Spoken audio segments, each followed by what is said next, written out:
Bismillahirrahmanirrahim. Assalamualaikum. This is Asad Yaqub from Lahore, Pakistan. Assalamualaikum. This is Shumaila Najam. Okay और हम आपको IELTS की coaching दे रहे हैं इस वीडियो में। शुमाइला के पास कुछ क्वेश्चंस हैं जो कि आपके कमेंट्स पे बेस करते हैं। ये मुझसे क्वेश्चन करेंगी, मैं उसका आंसर करूंगा और इस क्वेश्चन आंसर के थ्रू आपको बहुत कुछ सीखने का मौका मिलेगा। और अगर आपने अभी तक हमारे चैनल को सब्सक्राइब नहीं किया तो जल्दी से चैनल को सब्सक्राइब करके बेल पे क्लिक करें ताकि हमारी नई वीडियो सबसे पहले आप देख सकें। अच्छा सर, आज का क्वेश्चन जरा डिफरेंट है।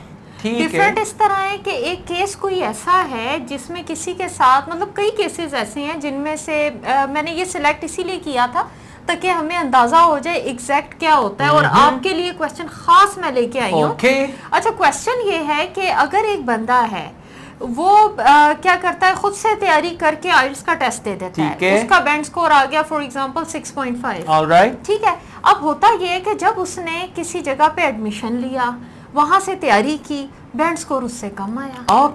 ओके आइल्स जो है ना, मैं बताता हूँ, उन्हें 10 देने ये मेरे 2-3 स्टूडेंट्स के नाल हो चुके हैं। हाँ जी। अच्छा, बेचारे इतने परेशान, कहते सर मैंने बगैर तैयारी के जाके आइल्स का पेपर दिया तो मेरा 6.5 बैंड आ गया। मैंने कहा ले भाई 6.5 आ गया तो 7 भी आ जाएगा। उसके बाद मैंने तैयारी शुरू की, मैं एकेडमी में गया, इंस्टीट्यूट में गया, वहां मैंने एडमिशन लिया। बड़ी उन्होंने मुझे अच्छी अच्छी टेक्निक सिखाई, बड़े जबरदस्त उन्होंने मुझे टेम्पलेट्स दिए ऐसे राइटिंग के लिए, इस पे ये करना, स्पीकिंग में ऐसे बोलना है। जब मैंने दोबारा पेपर दिया तो मेरा 6.5 से कम होके 6 आ गया और मेरे ख्याल से मेरा पेपर बहुत अच्छा हुआ था।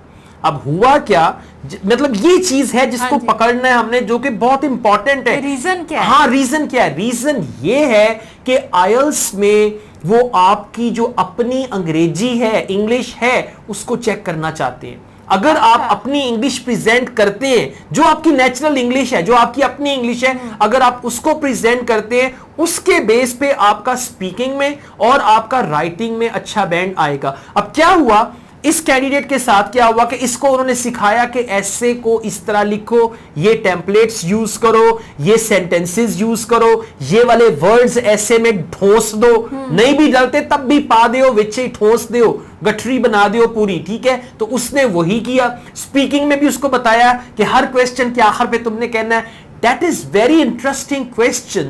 I am glad you asked me this question.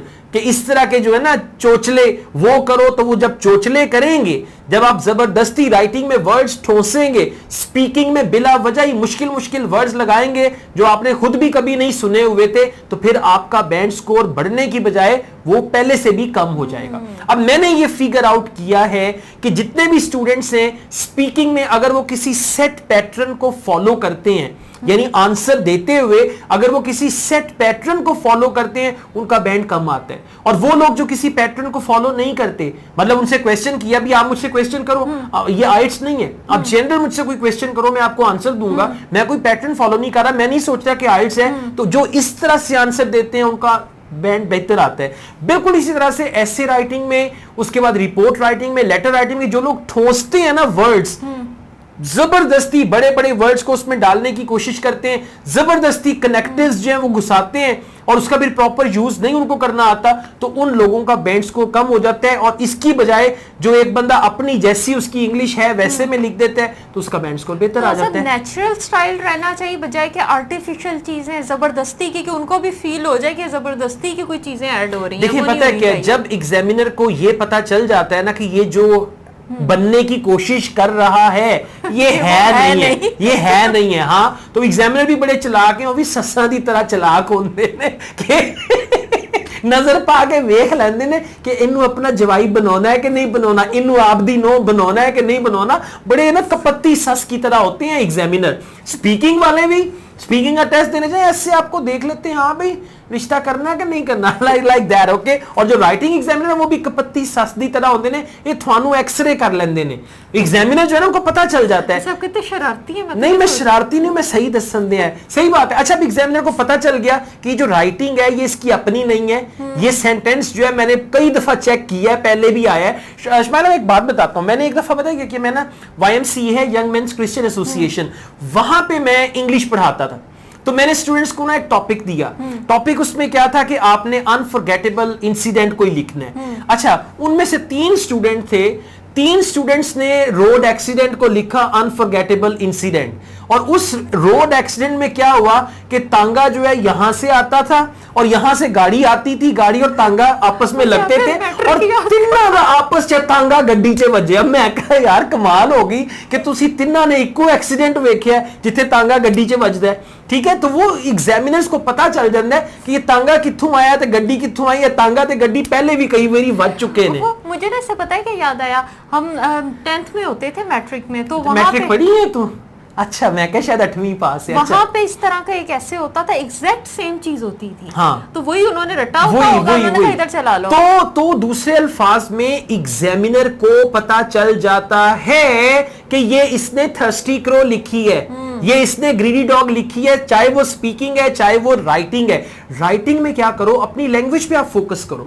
मतलब जो लोग अपना, पता है क्या होता है, कुछ लोग आइल्स के चक्कर में इतना वो चले जाते हैं, अंदर घुस जाते हैं कि अच्छा मैंने ये भी यूज करना है, मैंने ये भी यूज करना है, मैंने ये भी करना है, वो बजाय बैंड स्कोर बढ़ने के उल्टा कम होना शुरू हो जाता है, क्योंकि फिर उनकी इंग्लिश जो एक नेचुरल स्टाइल होता है ना, वो उससे नीचे आ जाती है। तो ये अब आप लोगों को खुद से ख्याल करना है कि अगर देखें ना, बगैर तैयारी के, यानी तैयारी से मुराद ये है कि इंस्टीट्यूट ज्वाइन करने के बगैर अगर एक बंदे का 6.5 बैंड आया है, और ये एक नहीं है, 4-5 केसेस मेरे सामने आए हैं 6.5 बैंड बगैर तैयारी के। तैयारी से मुराद है इंस्टीट्यूट ज्वाइन नहीं किया, फिर इंस्टीट्यूट ज्वाइन किया, वहां पे सर ने बताया कि ये भी करो, ये भी करो, ऐसे में ये भी डाल दो, ऐसे में ये भी डाल दो, वो भी कर दो। हाँ, वो इंग्रेडिएंट्स डालने के बाद वो 6.5 से 6 हो गया, ले लो हुन कर लो गल तुसी, ठीक है। तो ख्याल रखें थोड़ा सा एहतियात से कि आप जो बोल रहे हैं, मतलब आपको देखिए क्या जरूरत है अननेचुरल सा आंसर देने की, आर्टिफिशियल सा आंसर देने की। स्पीकिंग में जो क्वेश्चन है, जैसे आप मतलब देखिए ना, मुझसे अगर आप अभी पूछेंगे मेरा फेवरेट कलर, जैसे मैं अभी बोलता हूं वैसे मैं एग्जामिनेशन में जाके बोलूं, बजाय इसके कि मैं कहूं नहीं जी आइल्ट्स का टेस्ट है। और मेरा एक स्टूडेंट था, कहता सर जब मैं टेस्ट देने जाऊंगा स्पीकिंग का, तो कमरे का दरवाजा खोलूंगा तो मैं क्या कहूं?